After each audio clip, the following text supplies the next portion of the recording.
I'm going to introduce you folks to this 2007 F-150. She's kind of a mess back here. And he's got some other issues. Notice what's wrong with that picture? Fuel neck is totally gone on that tank. I had to get him one. Summit couldn't find their ass with both hands. We called them. I even gave them the dimensions. I got to put the foot on my camera here. Have a look at that.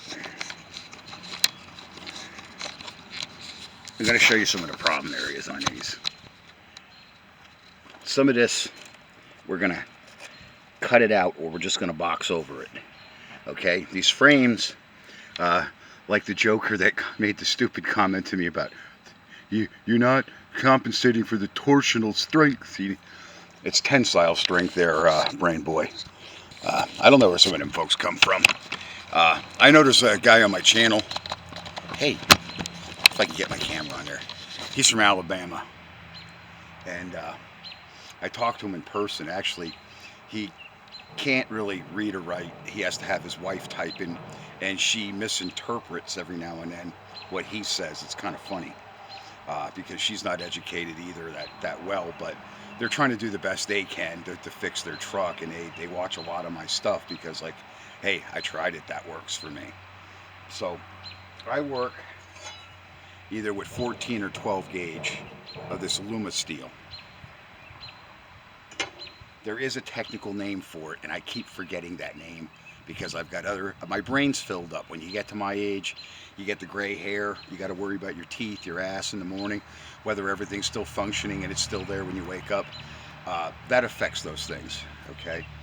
So we're going to box over places, and I'm going to show you about this curvature underneath this cab because it's gone down under here on the other side and then on the inside there. So I'm going to show you how to make yourself a curved piece that fits, because it's kind of simple, and a lot of people don't understand how simple it is, because it is.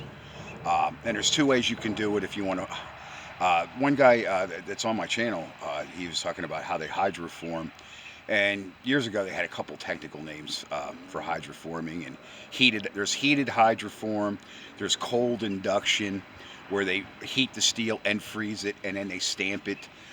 There's a couple different processes.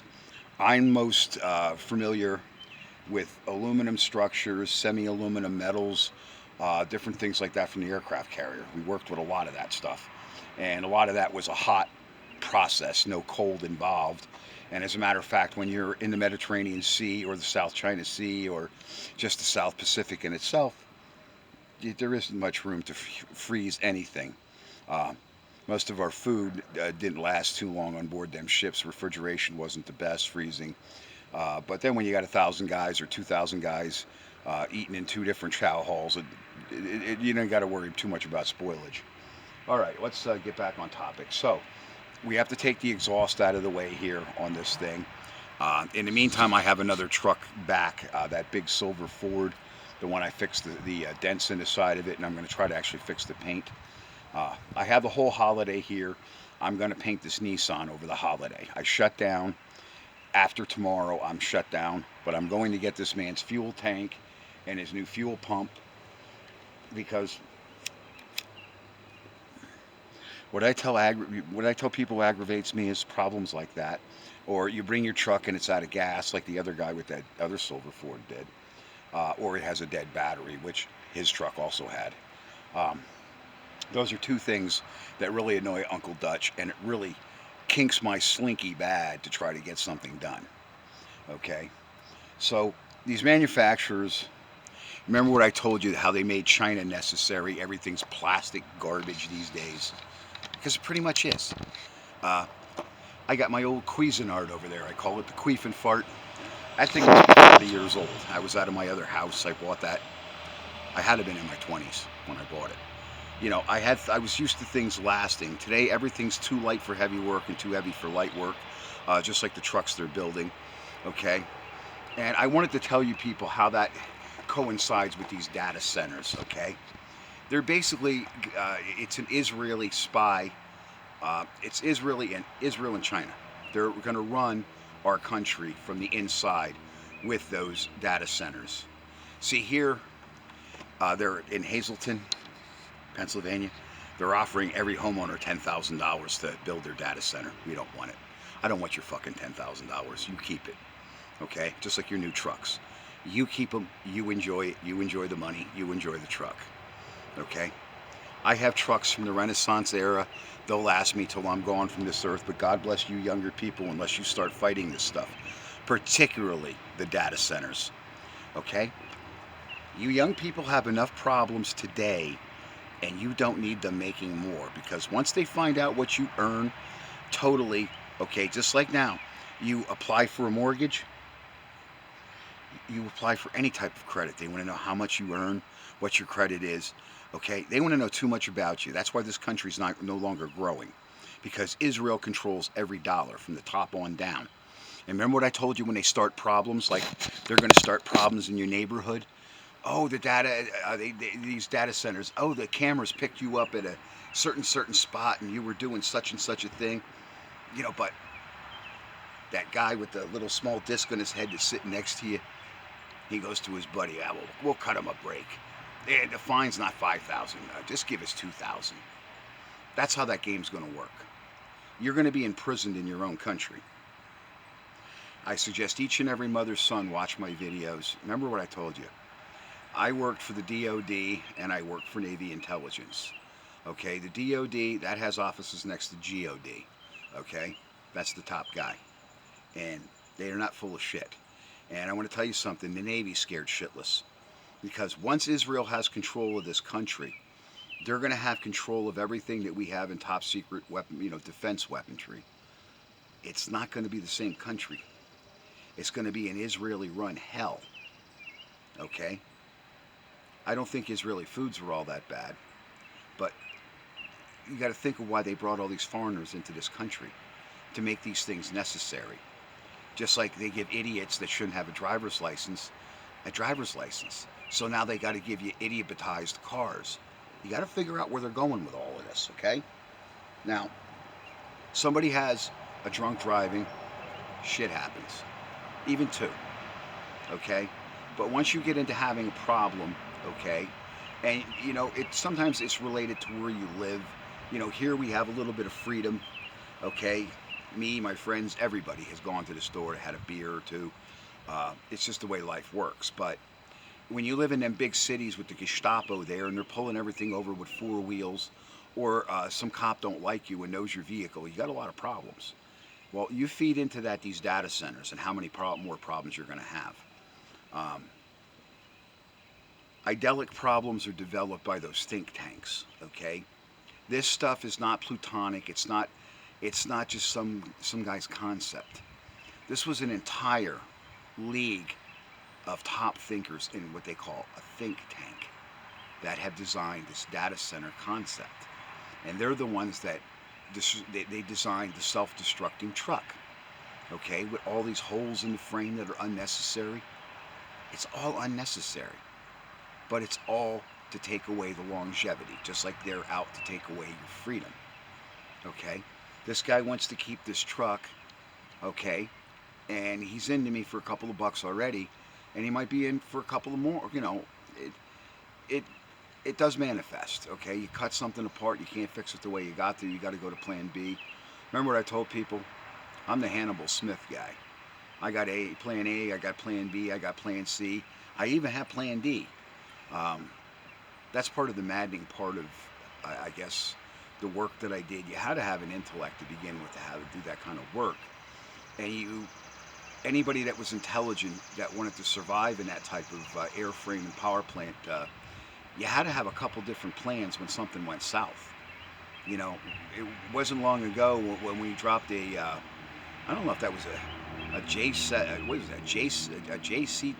70. It was a jet engine, and it was off of one of the private Navy jets. It wasn't actually a warplane. It was a transport plane. And that son of a bitch hit the goddamn concrete, and I mean, it made a hole and to make a divot in that type of hardened concrete.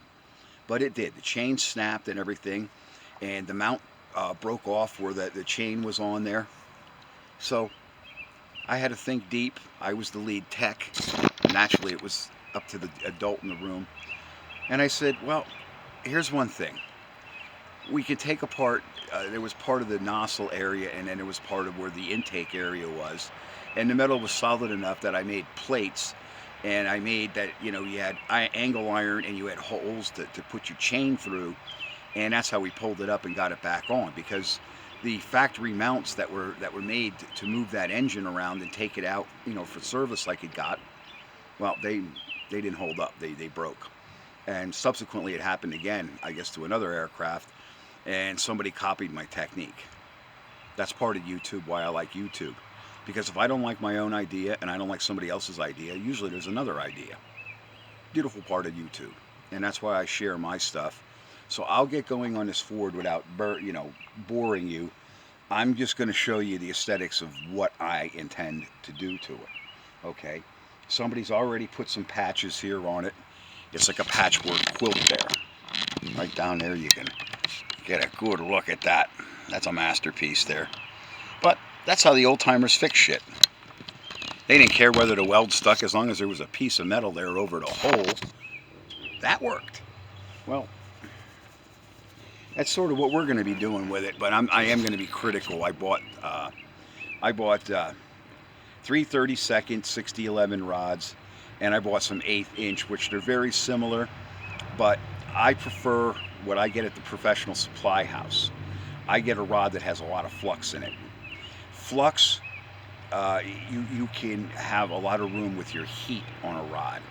So yes, I'm not going to MIG all of this. I'm going to use a rod. On these Fords, these 07s and stuff, 07 on down, the beautiful thing about them is you can get a nice weld out of a rod better than you can on a MIG. Now, versus these Silverados, you better use a MIG on them. Don't try to even think about using a rod, because you're going to blow right through the flame. They're just that, there's that much difference just between a couple years of trucks where they started making the frames out of cardboard and wells, well wishes. So listen to my advice, and then you can see what I'm going to do here to make this thing all better again. The only word I have for it, better again, betterer again. It's a challenge. So think about what I'm saying, and I'll show it to you when it's apart. I'm going to dissect it, drop the tank. I'm going to clean up some areas on it, and in between that I'm going to try to get the bed off the other Ford. That's a tall order for a guy like me.